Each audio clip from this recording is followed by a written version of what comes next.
आज अगर आपसे पूछा जाए कि अमेज़न पर क्या मिलता है, तो शायद आपका जवाब होगा क्या नहीं मिलता। मोबाइल, लैपटॉप, कपड़े, जूते, टीवी, फ्रिज, दवाइयाँ, ग्रोसरी और लाखों करोड़ों प्रोडक्ट। लेकिन क्या आपको पता है, एक समय ऐसा भी था जब अमेज़न पर सिर्फ एक ही चीज़ बिकती थी और वो थी किताबें। सवाल यह है कि आखिर दुनिया की सबसे बड़ी ऑनलाइन शॉपिंग कंपनी की शुरुआत सिर्फ किताबों से क्यों हुई और कैसे एक छोटे से ऑनलाइन बुक स्टोर ने पूरी दुनिया की खरीदारी का तरीका बदल दिया। आज की इस वीडियो में हम अमेज़न की पूरी कहानी जानेंगे, शुरुआत से लेकर दुनिया की सबसे बड़ी कंपनियों में शामिल होने तक का सफर। आज हम ऑनलाइन शॉपिंग को सामान्य मानते हैं, लेकिन 1994 में इंटरनेट बिल्कुल नया था। बहुत कम लोगों के घरों में इंटरनेट था। लोग ऑनलाइन पैसे देने से डरते थे। उन्हें लगता था कि कहीं उनके पैसे या जानकारी चोरी न हो जाए। लेकिन उसी समय एक व्यक्ति ने भविष्य देख लिया। उन्हें लगा कि आने वाले समय में लोग घर बैठे हर चीज खरीदेंगे। उनका नाम था जेफ बेजोस। उस समय वे एक बड़ी निवेश कंपनियों में अच्छी नौकरी कर रहे थे। अच्छी सैलरी थी, आरामदायक जीवन था। लेकिन उनके मन में एक बड़ा सपना था। उन्होंने देखा कि इंटरनेट का इस्तेमाल हर साल लगभग 2300% की दर से बढ़ रहा है। उन्हें लगा कि अगर अभी कुछ बड़ा नहीं किया तो शायद मौका निकल जाएगा। जेफ बेजोस ने अपनी सुरक्षित नौकरी छोड़ने का फैसला किया। यह आसान फैसला नहीं था। अच्छी नौकरी छोड़कर एक अनजान बिजनेस शुरू करना बहुत बड़ा जोखिम था। उन्होंने अपनी पत्नी के साथ कार से लंबा सफर किया। इसी सफर के दौरान उन्होंने अपनी कंपनी का बिजनेस प्लान तैयार किया। उनका लक्ष्य था एक ऐसा ऑनलाइन स्टोर बनाना जहां लोग दुनिया के किसी भी कोने से सामान खरीद सके। अब सबसे बड़ा सवाल, अगर सपना इतना बड़ा था तो शुरुआत सिर्फ किताबों से क्यों? इसके पीछे कई कारण थे। पहला, दुनिया में लाखों किताबें थी। किसी भी सामान्य दुकान में इतनी किताबें रखना संभव नहीं था, लेकिन ऑनलाइन स्टोर में यह आसान था। दूसरा, हर किताब का एक नया अलग ISBN नंबर होता है, जिससे उसे पहचानना आसान होता है। तीसरा, किताबें पैक करना और भेजना अपेक्षाकृत आसान था। चौथा, किताबें दुनिया भर में लोग खरीदते थे, इसलिए ग्राहक मिलने की संभावना ज्यादा थी। और यही वजह थी कि जेफ बेजोस ने अमेज़न को पहले एक ऑनलाइन बुक स्टोर के रूप में शुरू किया। बहुत से लोग सोचते हैं कि अमेज़न की शुरुआत किसी बड़ी इमारत से हुई थी, लेकिन ऐसा नहीं था। अमेज़न की शुरुआत एक छोटे से गैरेज से हुई। कुछ कंप्यूटर, कुछ कर्मचारी और एक बड़ा सपना। यहीं से दुनिया बदलने वाली कहानी शुरू हुई। लेकिन क्या आपको पता है कि अमेज़न पर पहला ऑर्डर किसने दिया था? और पहले महीने अमेज़न ने कुछ ऐसा कर दिया कि पूरे अमेरिका में उसकी चर्चा होने लगी। यही जानेंगे हम अगले भाग में। अमेज़न की वेबसाइट आखिरकार 1995 में लॉन्च हुई। शुरुआत में यह वेबसाइट आज की तरह आकर्षक नहीं था। इनमें न शानदार डिजाइन था, न रंग बिरंगे बैनर और न ही लाखों प्रोडक्ट। सिर्फ किताबों की एक साधारण सूची दिखाई देती थी। लेकिन इसी साधारण वेबसाइट पर इतिहास का पहला ऑर्डर आया।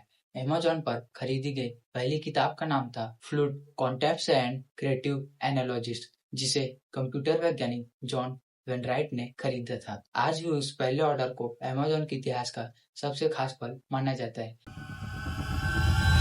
शुरुआत में अमेज़न पर इतने कम ऑर्डर आते थे कि ऑफिस में एक घंटी लगा दी गई थी। जब भी कोई ग्राहक ऑर्डर करता था, वह घंटी बजती थी और पूरी टीम खुश हो जाती थी। हर नई बिक्री ऐसा महसूस कराती थी कि जैसे कोई बड़ी जीत मिल गई। लेकिन कुछ ही हफ्तों बाद ऑर्डर इतने बढ़ गए कि घंटी बार बार बजने लगी। आखिरकार टीम ने घंटी हटा दी, क्योंकि अब काम करना मुश्किल हो रहा था। अमेज़न को उम्मीद थी कि शुरुआत धीरे धीरे होगी, लेकिन लॉन्च के सिर्फ कुछ हफ्ते के अंदर अमेरिका के लगभग हर राज्य से ऑर्डर आने लगे। इतना ही नहीं, कई दूसरे देशों से भी लोग किताबें खरीदने लगे। इससे जेफ बेजोस को भरोसा हो गया कि ऑनलाइन शॉपिंग का भविष्य बहुत बड़ा होने वाला है। हालांकि ऑर्डर बढ़ रहे थे, लेकिन कंपनी के सामने कई चुनौतियां थी। अमेज़न के पास अपना बड़ा गोदाम नहीं था, कर्मचारियों की संख्या बहुत कम थी। कई बार टीम खुद किताबें पैक करती थी, रात रात भर काम करना पड़ता था। कई दिन तक जेफ बेजोस भी कर्मचारियों के साथ पैकिंग करते थे। उनका मानना था कि कोई भी काम छोटा नहीं होता अगर वह ग्राहक को बेहतर सेवा देते हैं। जेफ बेजोस का एक सिद्धांत था, कस्टमर फर्स्ट, यानी ग्राहक सबसे पहले। अगर ग्राहक खुश रहेगा तो कंपनी अपने आप आगे बढ़ेगी। इसी सोच के कारण अमेज़न ने तेज डिलीवरी, आसान रिटर्न और अच्छी कस्टमर सर्विस पर बहुत जोर दिया। आज भी यह सोच अमेज़न की सबसे बड़ी ताकत मानी जाती है। दिलचस्प बात यह है कि शुरुआती कई वर्षों तक अमेज़न को मुनाफा नहीं हुआ। कई लोग कहते थे कि वह कंपनी ज़्यादा समय तक नहीं चलेगी, लेकिन जेफ बेजोस ने हर कमाई को वापस कंपनी में निवेश करते रहे। उन्होंने नए गोदाम बनाए, नए तकनीक विकसित की और कंपनी को लगातार बड़ा करते गए। उस समय यह फैसला जोखिम भरा लग रहा था, लेकिन आगे चलकर यही अमेज़न की सबसे बड़ी ताकत बन गया। लेकिन अब सवाल था, अगर अमेज़न सिर्फ किताबें बेच रहा था, तो फिर वह मोबाइल, कपड़े, इलेक्ट्रॉनिक और लाखों दूसरे प्रोडक्ट तक कैसे पहुंचा? और ऐसा कौन सा फैसला था जिसने अमेज़न को पूरी दुनिया की सबसे बड़ी ऑनलाइन शॉपिंग कंपनी बना दिया?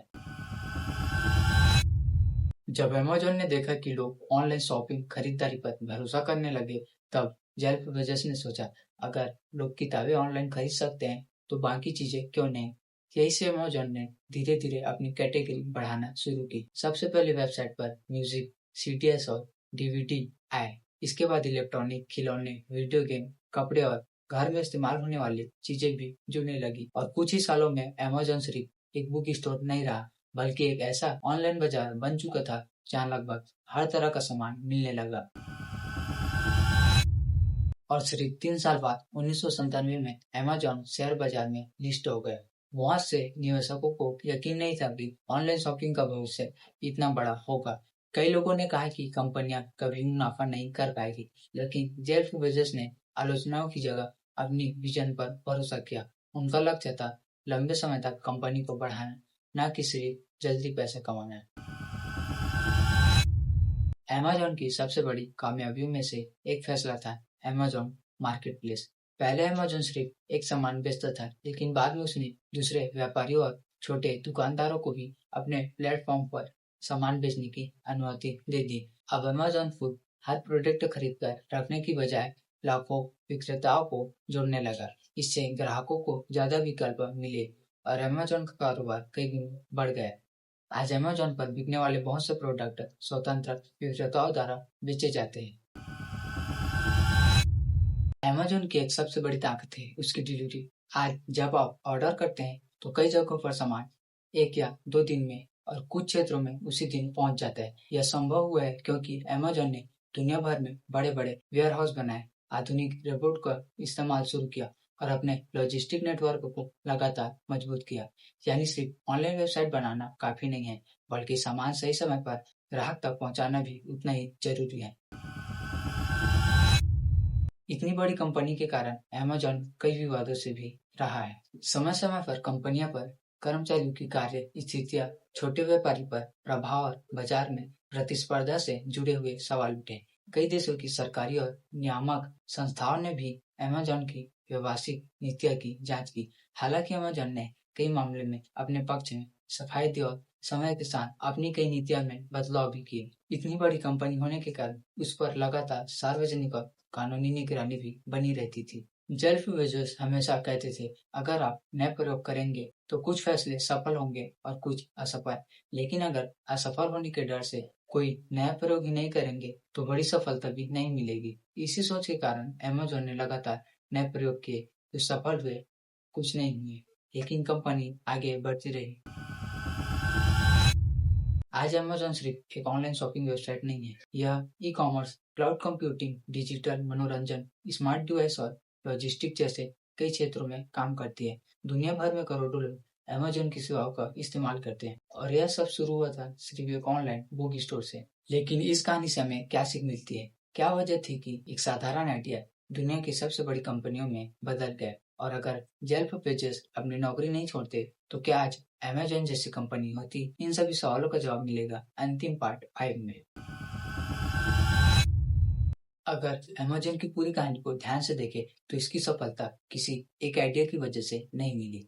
इसके पीछे कई सालों की मेहनत, लगातार प्रयोग और एक स्पष्ट लक्ष्य था। जेफ बेजोस ने शुरुआत में ही समझ लिया था कि अगर ग्राहक का भरोसा जीत लिया जाए, तो बिजनेस लंबे समय तक टिक सकता है। इसलिए अमेज़न ने 3 चीजों पर सबसे ज्यादा ध्यान दिया: कम कीमतें, ज्यादा विकल्प और तेज डिलीवरी। यही 3 बातें आज भी अमेज़न की पहचान है।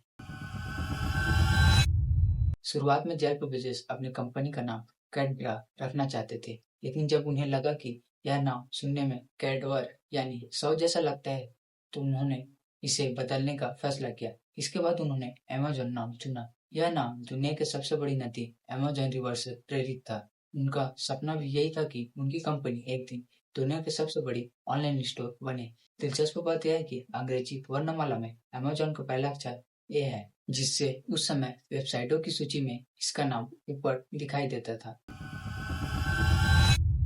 क्या आपने कभी अमेजोन के लोगों को ध्यान से देखा है? उसमें ए और जेड तक एक तीर बना होता है। इसका मतलब है कि अमेजोन पर ए से लेकर जेड तक लगभग हर तरह का सामान मिलता है, और साथ ही यही तीर एक मुस्कान जैसा भी दिखाई देता है, जो ग्राहक की खुशी को दर्शाता है।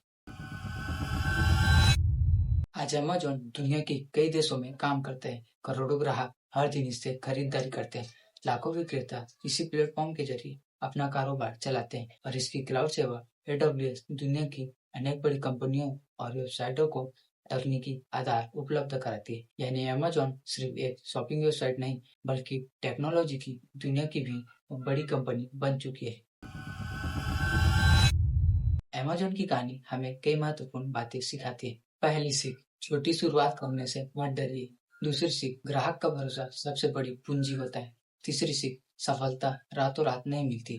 अमेजोन को भी आज यहाँ पहुँचने में कई साल लगे। चौथी सीख, नए प्रयोग करने से मत घबराइए। हर प्रयोग सफल नहीं होगा, लेकिन कुछ प्रयोग आपकी जिंदगी बदल सकते हैं। जरा सोच कर देखिए, अगर जेफ बेजोस ने अपनी सुरक्षित नौकरी कभी नहीं छोड़ी होती, अगर उन्होंने सिर्फ इस डर से शुरुआत नहीं की होती कि लोग ऑनलाइन किताबें खरीदेंगे या नहीं, तो शायद आज अमेजोन जैसी कंपनी दुनिया में होती नहीं। एक छोटे से गैरेज में शुरू हुई यह कहानी आज दुनिया के सबसे बड़े बिजनेस साम्राज्यों में से एक बन चुकी है। अगर आपको यह पूरी कहानी पसंद आया होगा तो वीडियो को लाइक करें, अपने दोस्तों के साथ शेयर करें, और चैनल को सब्सक्राइब जरूर करिए। तो बहुत जल्द मिलते हैं एक नए इंस्पायरिंग वीडियो के साथ, फैक्ट वीडियो के साथ। तब तक के लिए बाय।